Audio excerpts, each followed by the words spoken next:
BA ವರ್ಷದ ರಾಜ್ಯಶಾಸ್ತ್ರದ ಎಲ್ಲ ವಿದ್ಯಾರ್ಥಿಗಳೇ, ಹಿಂದಿನ ವಿಡಿಯೋದಲ್ಲಿ ಈಗಾಗಲೇ ನಾವು ರಾಜ್ಯಶಾಸ್ತ್ರ ಅಧ್ಯಯನದ ಅಥವಾ ರಾಜಕೀಯ ಸಿದ್ಧಾಂತದ ಅಧ್ಯಯನದ ವಿಧಾನಗಳ ಕುರಿತು ತಮ್ಮ ಜೊತೆಗೆ ಚರ್ಚೆಯನ್ನು ಮಾಡ್ತಾ ಇದ್ದು, ಹಿಂದಿನ ವಿಡಿಯೋದಲ್ಲಿ ನಾವು ಸಾಂಪ್ರದಾಯಿಕ ವಿಧಾನದಲ್ಲಿ ಬರುವಂಥ ಐತಿಹಾಸಿಕ ವಿಧಾನ ಮತ್ತು ಕಾನೂನಾತ್ಮಕ ವಿಧಾನವನ್ನು ಈಗಾಗಲೇ ಚರ್ಚೆ ಮಾಡಿದ್ದು, ಈ ವಿಡಿಯೋದಲ್ಲಿ ನಾನು ಸಾಂಸ್ಥಿಕ ವಿಧಾನವನ್ನು ಕುರಿತು ತಮ್ಮ ಜೊತೆಗೆ ಚರ್ಚೆಯನ್ನು ಮಾಡಬೇಕು ಅಂತೇಳಿ ಈ ವಿಡಿಯೋನ ಮಾಡ್ತಾ ಇದ್ದು, ನಾನು ರಾಜು ಭಜಂತ್ರಿ, ಸಹಾಯಕ ಪ್ರಾಧ್ಯಾಪಕರು, ಸರ್ಕಾರಿ ಪ್ರಥಮ ದರ್ಜೆ ಕಾಲೇಜು ಅಥಣಿ. ನೋಡಿ, ಸಾಂಸ್ಥಿಕ ವಿಧಾನ ಹೆಸರೇ ಸೂಚಿಸುವಂತೆ ಯಾವುದರ ಕುರಿತು ಅಧ್ಯಯನ ಮಾಡುತ್ತೆ ಅಂತೇಳಿ ತಮಗೆ ಗೊತ್ತಾಗಿರುತ್ತೆ ಅಂತೇಳಿ ಅನ್ಕೊತೀನಿ. ಇಲ್ಲಿ ರಾಜಕೀಯ ಸಂಸ್ಥೆಗಳಾದಂತಹ ಶಾಸಕಾಂಗ ಇರಬಹುದು, ಕಾರ್ಯಾಂಗ ಇರಬಹುದು, ನ್ಯಾಯಾಂಗ ಇರಬಹುದು, ಅಥವಾ ರಾಜಕೀಯ ಪಕ್ಷಗಳ ಕುರಿತು, ಒತ್ತಡ ಗುಂಪುಗಳ ಕುರಿತು, ಮತ್ತು ಅದರ ಜೊತೆಗೆ ನಾಗರಿಕ ಸೇವಾ ವರ್ಗ ಇರಬಹುದು. ಇದನ್ನು ಸರ್ಕಾರದ 4ನೇ ಅಂಗ ಅಂತ ಕೂಡ ನಾವು ಕರೀಬಹುದು. ಅದರ ಜೊತೆಗೆ ನಾಗರಿಕ ಸೇವಾ ವರ್ಗದ ಜೊತೆಗೆ ಉಳಿದಂಥ ಒತ್ತಡ ಗುಂಪುಗಳು, ಹಿತಾಸಕ್ತಿ ಗುಂಪುಗಳು, ಇವೆಲ್ಲವುಗಳ ಕುರಿತು ಈ ಸಂಸ್ಥೆಗಳ ಮೂಲಕ ಅಥವಾ ಇವುಗಳ ಮೂಲಕ ರಾಜ್ಯಶಾಸ್ತ್ರವನ್ನು ಅಧ್ಯಯನ ಮಾಡಿದೀವಿ ಅಂತಂದರೆ ನಾವು ರಾಜ್ಯಶಾಸ್ತ್ರವನ್ನು ಸಮಗ್ರವಾಗಿ ತಿಳಿದುಕೊಂಡ ಹಾಗೆ ಆಗುತ್ತೆ. ಅದಕ್ಕೆ ರಾಜ್ಯಶಾಸ್ತ್ರದ ಸಮಗ್ರ ಅಧ್ಯಯನ ಆಗಬೇಕಾಗಿತ್ತು ಅಂತಂದರೆ ರಾಜಕೀಯ ಸಂಸ್ಥೆಗಳ ಮೂಲಕ ರಾಜ್ಯಶಾಸ್ತ್ರವನ್ನು, ರಾಜಕೀಯ ಸಿದ್ಧಾಂತಗಳನ್ನು ಅಧ್ಯಯನ ಮಾಡಬೇಕು ಅಂತೇಳಿ ತಿಳಿಸುವಂಥ ವಿಧಾನವೇ ಯಾವುದು ಅಂತಂದರೆ ಸಾಂಸ್ಥಿಕ ವಿಧಾನ ಅಂಥೇಳಿ ನಾವು ಕರಿತೀವಿ. ಇನ್ನು ಈ ಸಾಂಸ್ಥಿಕ ವಿಧಾನವನ್ನು ನಾವು ಅನುಗಮನ ವಿಧಾನ ಅಂತೇಳಿ ಕರಿತೀವಿ. ಕಾರಣ ಏನು ಅಂತಂದರೆ ಅನುಗಮನ ವಿಧಾನದ ಅರ್ಥ ಅಣುವಿನಿಂದ ವಿಶ್ವದ ಕಡೆಗೆ, ಅಂದರೆ ಒಂದು ಸಣ್ಣ ಸಂಸ್ಥೆಯಿಂದ ಒಟ್ಟಾರೆ ಅಥವಾ ಒಂದು ಸಂಸ್ಥೆಯಿಂದ ಒಟ್ಟಾರೆ ರಾಜಕೀಯ ವ್ಯವಸ್ಥೆಯನ್ನು ಅಧ್ಯಯನ ಮಾಡುವಂಥದ್ದು ಅದೇ ಸಾಂಸ್ಥಿಕ ವಿಧಾನ. ಯಾವುದೇ ಒಂದು ವಿಷಯವನ್ನು ಸೂಕ್ಷ್ಮತೆಯಿಂದ ಸಾಮಾನ್ಯದ ಕಡೆಗೆ ಅಧ್ಯಯನ ಮಾಡೋದಿದೆಯಲ್ಲ, ಇದನ್ನು ನಾವು ಅನುಗಮನ ವಿಧಾನ ಅಂತೇಳಿ ಕರಿತೀವಿ. ಅಣುವಿನಿಂದ ವಿಶ್ವದ ಕಡೆಗೆ. ಹಾಗೆ ಸಾಂಸ್ಥಿಕ ವಿಧಾನ ಯಾವುದನ್ನು ಪ್ರತಿಪಾದನೆ ಮಾಡುತ್ತೆ ಅಂತಂದರೆ ಒಂದು ಸಂಸ್ಥೆಯ ಮೂಲಕ, ಅಂದರೆ ಒಂದೊಂದು ಸಂಸ್ಥೆಗಳ ಮೂಲಕ ಒಟ್ಟಾರೆ ರಾಜ್ಯ ಶಾಸ್ತ್ರವನ್ನು, ರಾಜಕೀಯ ಸಿದ್ಧಾಂತಗಳನ್ನು ಸಮಗ್ರವಾಗಿ ಅಧ್ಯಯನ ಮಾಡಬಹುದು ಅಂತೇಳಿ ಈ ವಿಧಾನ ತಿಳಿಸುತ್ತೆ. ಆಮೇಲೆ ಈ ವಿಧಾನ ಏನು ಹೇಳುತ್ತೆ ಅಂದರೆ ರಾಜಕೀಯ ಸಂಸ್ಥೆಗಳ ಅಧ್ಯಯನದೊಂದಿಗೆ ಸರ್ಕಾರಗಳ ಮಾದರಿಯನ್ನು ಕೂಡ ಅಧ್ಯಯನ ಮಾಡಬೇಕು. ಅದರ ಜೊತೆಗೆ ಸರ್ಕಾರದ ವಿವಿಧ ಹಂತಗಳನ್ನು ಕೂಡ ಅಧ್ಯಯನ ಮಾಡಬೇಕು ಅನ್ನೋದನ್ನು ಈ ವಿಧಾನ ತಿಳಿಸುತ್ತೆ. ಉದಾಹರಣೆಗೆ 20ನೇ ಶತಮಾನದಲ್ಲಿ ಇವತ್ತಿನ ನಾವು ಸರ್ಕಾರದ ಅಧ್ಯಯನಗಳನ್ನು ಮಾಡ್ತಿದ್ದೀವಲ್ಲ, ಇದನ್ನು ಹಿಂದೆ ಅರಿಸ್ಟಾಟಲ್ ಇರ್ಬೋದು ಅಥವಾ ಪೊಲಿಬಿಯಸ್ ಇರ್ಬೋದು, ಇವರೆಲ್ಲ ರಾಜಕೀಯ ಸಿದ್ಧಾಂತದಲ್ಲಿ ಈ ವಿಧಾನಗಳನ್ನು ಬಳಸಿ ಸರ್ಕಾರದ ವಿವಿಧ ಹಂತಗಳನ್ನು, ವಿವಿಧ ಸರ್ಕಾರದ ಮಾದರಿಗಳನ್ನು, ಆ ಸರ್ಕಾರದ ಪ್ರಾಮುಖ್ಯತೆಗಳನ್ನು ಅಧ್ಯಯನ ಮಾಡಿರೋದನ್ನು ನೋಡ್ತೀವಿ. 20ನೇ ಶತಮಾನದ ಮೊದಲ ಭಾಗದಲ್ಲಿ ಈ ಅಧ್ಯಯನ ವಿಧಾನ ಹೆಚ್ಚು ಪ್ರಾಮುಖ್ಯತೆಯನ್ನು ಪಡೆದುಕೊಂಡಿರೋದನ್ನು ನಾವೀಗ ನೋಡ್ಬೋದು. ಹಿಂದಿನ ಕಾಲದಲ್ಲಿ ಆವಾಗಲೇ ಹೇಳಿದಂಗೆ ಅರಿಸ್ಟಾಟಲ್ ಮತ್ತು ಪೊಲಿಬಿಯಸ್ ಅವರು ಈ ವಿಧಾನವನ್ನು ಹೆಚ್ಚಾಗಿ ಬಳಸಿರೋದನ್ನು ನೋಡ್ತೀವಿ. ಈಗ ಆಧುನಿಕ ಕಾಲದಲ್ಲಿ, ಈ ಆಧುನಿಕ ಕಾಲದ ರಾಜಕೀಯ ಚಿಂತನೆಯಲ್ಲಿ ಲಾರ್ಡ್ ಬ್ರೈಸ್ ಅವರಿರ್ಬೋದು, ಬ್ಲೆಂಟ್ಲಿ ಅವರಿರ್ಬೋದು, ವಾಲ್ಟರ್ ವೆಗಹಾರ್ಟ್, ಹೆರಾಲ್ಡ್ ಲಾಸ್ಕಿ ಮತ್ತು ಹರ್ಮನ್ ಪೈನರ್ ಅವರು ಈ ವಿಧಾನವನ್ನು ಹೆಚ್ಚಾಗಿ ಬಳಸಿರೋದನ್ನು ನಾವು ನೋಡ್ತೀವಿ. ಇನ್ನು ಈ ವಿಧಾನ ಯಾವುದನ್ನು ಪ್ರತಿಪಾದನೆ ಮಾಡುತ್ತೆ ಅಂತಂದರೆ ರಾಜಕೀಯ ಸಂಸ್ಥೆಗಳೇ ರಾಜ್ಯಶಾಸ್ತ್ರದ ಅಥವಾ ರಾಜಕೀಯ ಸಿದ್ಧಾಂತದ ಅಧ್ಯಯನದ ಕೇಂದ್ರ ಬಿಂದು ಅಂತೇಳಿ ಈ ವಿಧಾನ ಪ್ರತಿಪಾದಿಸುತ್ತೆ. ಯಾವುದೇ ರಾಜಕೀಯ ನಿರ್ಧಾರಗಳನ್ನು ವೈಯಕ್ತಿಕವಾಗಿ ತೆಗೆದುಕೊಳ್ಳಲು ಸಾಧ್ಯವಿಲ್ಲ. ಮತ್ತು ಹೇಗೆ ಅಂತಂದರೆ ಯಾವುದೇ ಒಂದು ರಾಜಕೀಯ ನಿರ್ಧಾರಗಳನ್ನು ಸಂಸ್ಥೆಗಳ ಮೂಲಕ ತೆಗೆದುಕೊಳ್ಳಲಾಗುತ್ತದೆ.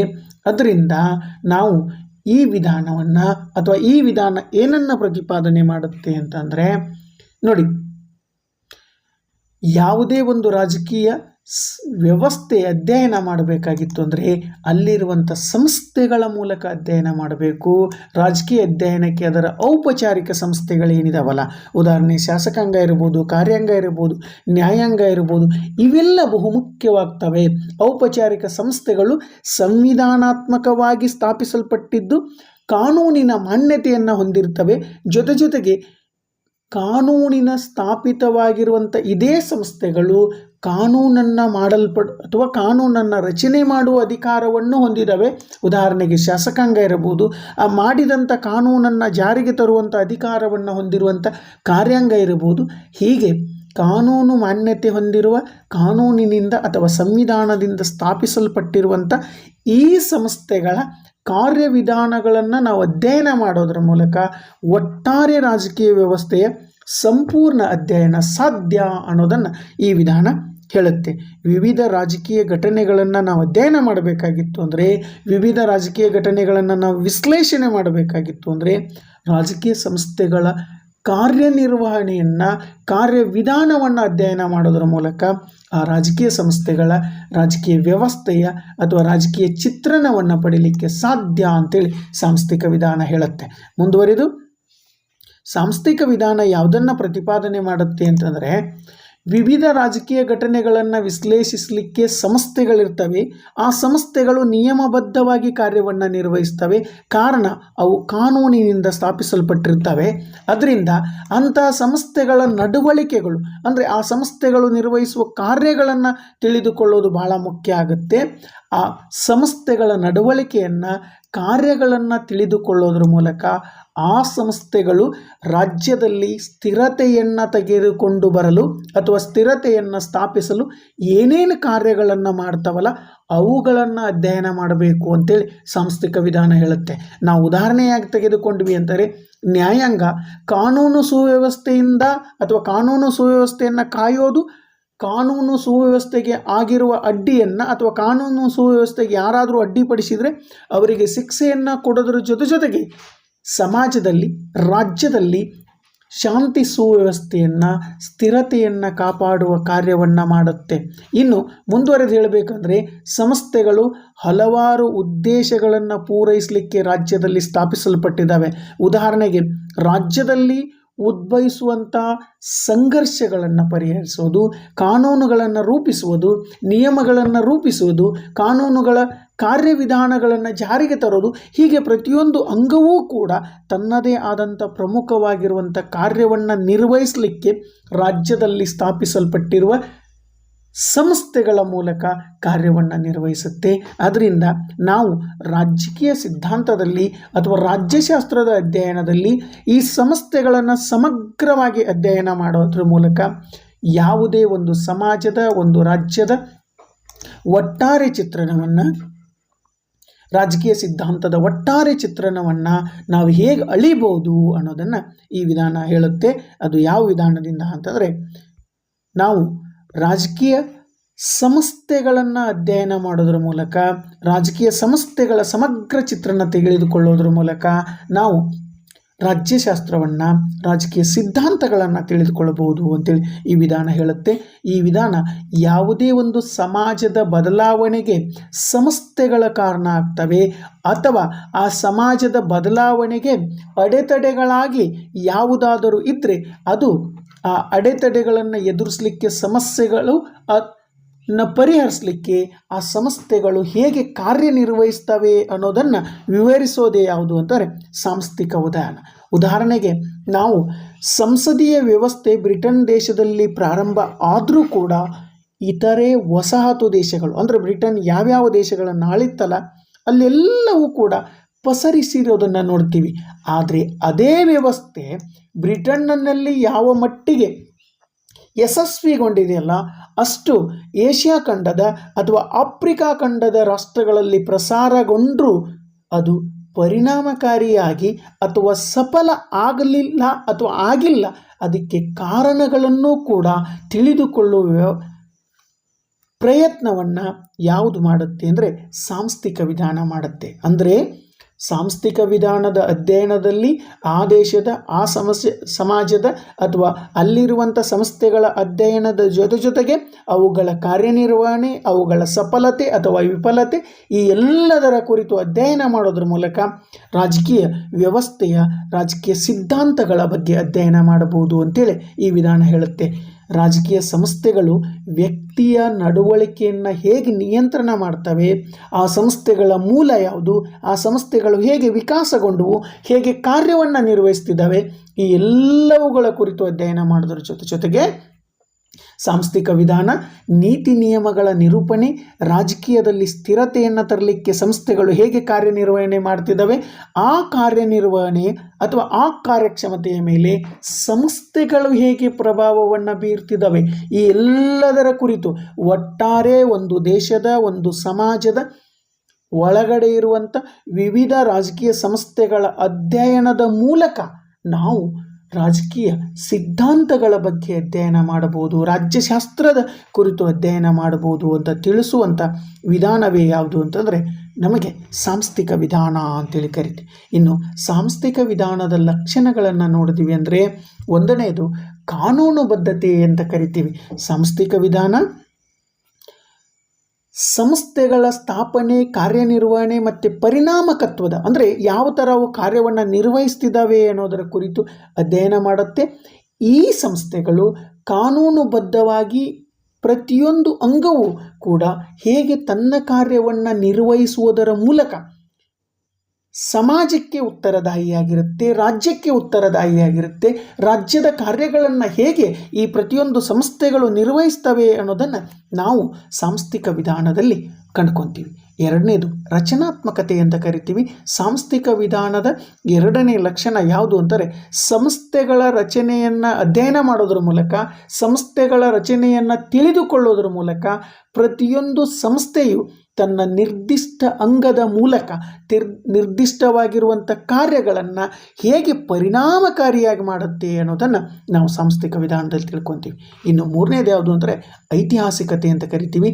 ಸಾಂಸ್ಥಿಕ ವಿಧಾನದ ಪ್ರತಿಯೊಂದು ರಾಜಕೀಯ ಸಂಸ್ಥೆಯು ಹೇಗೆ ಬೆಳೆದು ಬಂದಿದೆ, ಅದರ ರಚನೆ ಏನು, ಅದರ ಕಾರ್ಯವಿಧಾನ ಏನು, ಆ ಕಾರ್ಯವಿಧಾನದ ಮೂಲಕ ಅದು ಸಮಾಜಕ್ಕೆ, ರಾಜ್ಯಕ್ಕೆ ಎಷ್ಟು ಮಟ್ಟಿಗೆ ಉಪಯುಕ್ತ ಆಗಿದೆ, ಪ್ರಸ್ತುತ ಸಂದರ್ಭದಲ್ಲಿ ಆ ರಾಜಕೀಯ ಸಂಸ್ಥೆಗಳ ಪ್ರಸ್ತುತತೆ ಎಷ್ಟು, ಒಟ್ಟಾರೆ ಈ ಥರದ ಚಿತ್ರಣವನ್ನು ಸಾಂಪ್ರದಾಯಿಕ ವಿಧಾನ ಕೊಡುತ್ತೆ. ಇನ್ನು ರೂಢಿಗತ ಅಂತೇಳಿ ಕರಿತೀವಿ. ರಾಜಕೀಯ ಸಂಸ್ಥೆಗಳ ಸ್ಥಾಪನೆ ಇರಬಹುದು, ಕಾನೂನಿನ ನಿಯಮಗಳಿಗೆ ಒಳಪಟ್ಟು ಬದುಕೋದಿರಬಹುದು, ಕಾನೂನುಗಳ ರಚನೆಗೆ ತನ್ನದೇ ಆದಂಥ ಸರ್ಕಾರದ ವಿಧಾನವನ್ನು ಸ್ಥಾಪಿಸಿಕೊಳ್ಳುವುದಿರಬಹುದು, ಸಭ್ಯ ನಾಗರಿಕ ಜೀವನವನ್ನು ನಡೆಸಲಿಕ್ಕೆ ಮನುಷ್ಯ ನೀತಿ ನಿಯಮಗಳ ಚೌಕಟ್ಟಿನೊಳಗಡೆ ಬದುಕ್ತಿರ್ತಾನೆ. ಹೀಗೆ ನೀತಿ ನಿಯಮಗಳ ಚೌಕಟ್ಟಿನೊಳಗಡೆ ಬದುಕಲಿಕ್ಕೆ ಮನುಷ್ಯ ನಾಗರಿಕ ಜೀವನವನ್ನು ಸ್ಥಾಪನೆ ಮಾಡಿಕೊಂಡಿದ್ದಾನೆ. ಈ ನಾಗರಿಕ ಜೀವನವನ್ನು ಸ್ಥಾಪನೆ ಮಾಡಿಕೊಂಡಿರೋದಕ್ಕೆ ಏನಕ್ಕೆ ಅಂತಂದರೆ ಸಂತೋಷದಾಯಕವಾಗಿ ಬದುಕಲಿಕ್ಕೆ. ಈ ಥರ ಸಂತೋಷದಾಯಕವಾಗಿ ಬದುಕಲಿಕ್ಕೆ ಮನುಷ್ಯನಿಗೆ, ಮನುಷ್ಯ ಸಂಕುಲಕ್ಕೆ ಸಂಸ್ಥೆಗಳ ಸ್ಥಾಪನೆ ಮತ್ತು ಸಂಸ್ಥೆಗಳ ಕಾರ್ಯನಿರ್ವಹಣೆ ಅತಿಯಾದ ಪ್ರಮುಖತೆ ಅಥವಾ ಅತಿಯಾಗಿರುವಂಥ ಅವಶ್ಯಕತೆ ಇದೆ. ಹೀಗೆ ಈ ಸಂಸ್ಥೆಗಳ ಸ್ಥಾಪನೆ ಇದೆಯಲ್ಲ, ಅಥವಾ ಈ ಸಂಸ್ಥೆಗಳನ್ನು ಸ್ಥಾಪಿಸಿಕೊಂಡು ಸಭ್ಯ ನಾಗರಿಕ ಜೀವನವನ್ನು ನಡೆಸೋದು ಮನುಷ್ಯನ ರೂಢಿಗತ ಲಕ್ಷಣ ಆಗಿದೆ. ಅಥವಾ ಮನುಷ್ಯ ಸಹಜವಾಗಿ ರಾಜಕೀಯ ಸಂಸ್ಥೆಗಳನ್ನ ಸ್ಥಾಪನೆ ಮಾಡ್ತಾನೆ, ಅವುಗಳ ನೀತಿ ನಿಯಮಗಳ ಚೌಕಟ್ಟಿಗೆ ಒಳಗಾಗಿರ್ತಾನೆ. ಕಾರಣ ಏನು ಅಂದರೆ ತಾನು ಸಂತೋಷವಾಗಿ ಬದುಕಬೇಕು, ಸಮಾಜದಲ್ಲಿ ಶಾಂತಿ ಸುವ್ಯವಸ್ಥೆ ಇರಬೇಕು. ಹೀಗೆ ಸಾಮಾಜಿಕ ವ್ಯವಸ್ಥೆಯಲ್ಲಿ ಶಾಂತಿ ಸುವ್ಯವಸ್ಥೆ, ನೀತಿ ನಿಯಮಗಳು ಯಾವುಗಳ ಮೂಲಕ ಆಗ್ತವೆ ಅಂದರೆ ಸಂಸ್ಥೆಗಳ ಮೂಲಕ ಆಗ್ತವೆ. ಒಟ್ಟಾರೆ ರಾಜಕೀಯ ವ್ಯವಸ್ಥೆಯ, ರಾಜಕೀಯ ಸಿದ್ಧಾಂತದ ಅಡಿಯಲ್ಲಿ ಸಂಸ್ಥೆಗಳ ಮೂಲಕ ರಾಜಕೀಯ ವ್ಯವಸ್ಥೆಯನ್ನು ಅಧ್ಯಯನ ಮಾಡಬಹುದು. ಹೀಗೆ ರಾಜಕೀಯ ವ್ಯವಸ್ಥೆಯನ್ನು ಅಧ್ಯಯನ ಮಾಡಲಿಕ್ಕೆ ಮೂಲತಃ ಮನುಷ್ಯ ತನ್ನ ರೂಢಿಗತವಾಗಿಯೇ ಈ ಸಾಂಸ್ಥಿಕ ಅಥವಾ ಸಂಸ್ಥೆಗಳನ್ನ ಸ್ಥಾಪಿಸಿಕೊಂಡು ಬಂದಿದ್ದಾನೆ ಅನ್ನೋದನ್ನು ನಾವು ಇಲ್ಲಿ ತಿಳ್ಕೊತೀವಿ. ಇನ್ನು ಈ ಸಾಂಸ್ಥಿಕ ವಿಧಾನವೂ ಕೂಡ ಟೀಕೆಗಳಾಗಿಲ್ಲ. ಈ ಸಾಂಸ್ಥಿಕ ವಿಧಾನ ಅಂದರೆ ಸಂಸ್ಥೆಗಳ ಮೂಲಕ ರಾಜಕೀಯ ಸಿದ್ಧಾಂತಗಳನ್ನು, ರಾಜಕೀಯ ವ್ಯವಸ್ಥೆಯನ್ನು ಅಧ್ಯಯನ ಮಾಡಬಹುದು ಅಂತೇಳಿ ಪ್ರತಿಪಾದಿಸಿದ್ರು. ಈ ಸಂಸ್ಥೆಗಳ ಅಥವಾ ಸಾಂಸ್ಥಿಕ ವಿಧಾನದ ವಿರುದ್ಧ ಇರುವಂಥ ಟೀಕೆಗಳನ್ನು ನೋಡಿದ್ವಿ ಅಂದರೆ ನೋಡಿ, ಈ ವಿಧಾನ ನೀತಿ ನಿರೂಪಣೆ ಮತ್ತು ಕಾನೂನು ರಚನೆಯ ವಿವಿಧ ಕಾರ್ಯಗಳನ್ನು ನಿರ್ವಹಿಸುವಂಥ ವ್ಯಕ್ತಿಯನ್ನು ಸಂಪೂರ್ಣವಾಗಿ ನಿರ್ಲಕ್ಷಿಸುತ್ತಾ ಸಂಸ್ಥೆಗಳ ಅಧ್ಯಯನಕ್ಕೆ ಹೆಚ್ಚು ಪ್ರಾಮುಖ್ಯತೆಯನ್ನು ಕೊಡುತ್ತೆ ಅಂತೇಳಿ ಇದರ ವಿರುದ್ಧ ಮಾಡಲಾಗಿರುವ ಟೀಕೆ. ವ್ಯಕ್ತಿಯನ್ನು ಕೇಂದ್ರವಾಗಿ ಇಟ್ಟುಕೊಂಡು ಅಧ್ಯಯನ ಮಾಡುವಂಥ ಸಿದ್ಧಾಂತವೇ ಯಾವುದು ಅಂದರೆ ವರ್ತನವಾದ. ಆ ವರ್ತನವಾದ ಏನಂತ ಟೀಕೆ ಮಾಡಿದೆ ಅಂದರೆ ಈ ಸಾಂಸ್ಥಿಕ ವಿಧಾನ ಹೆಚ್ಚಾಗಿ ಸಂಸ್ಥೆಗಳಿಗೆ ಬೆಲೆಯನ್ನು ಕೊಡುತ್ತೆ, ಸಂಸ್ಥೆಗಳ ಅಧ್ಯಯನವನ್ನು ಗಮನಹರಿಸಿ ವ್ಯಕ್ತಿಗಳು ಸಂಪೂರ್ಣವಾಗಿ ಕಡೆಗಣಿಸಲ್ಪಟ್ಟಿದ್ದಾರೆ ಅಥವಾ ನೀತಿ ನಿರೂಪಣೆ ಇರ್ಬೋದು, ನಿರ್ಧಾರ ಕೈಗೊಳ್ಳುವಂಥ ಹಂತಗಳಿರ್ಬೋದು, ಅಲ್ಲಿ ವ್ಯಕ್ತಿಗಳು ಪ್ರಮುಖ ಆಗ್ತಾರೆ.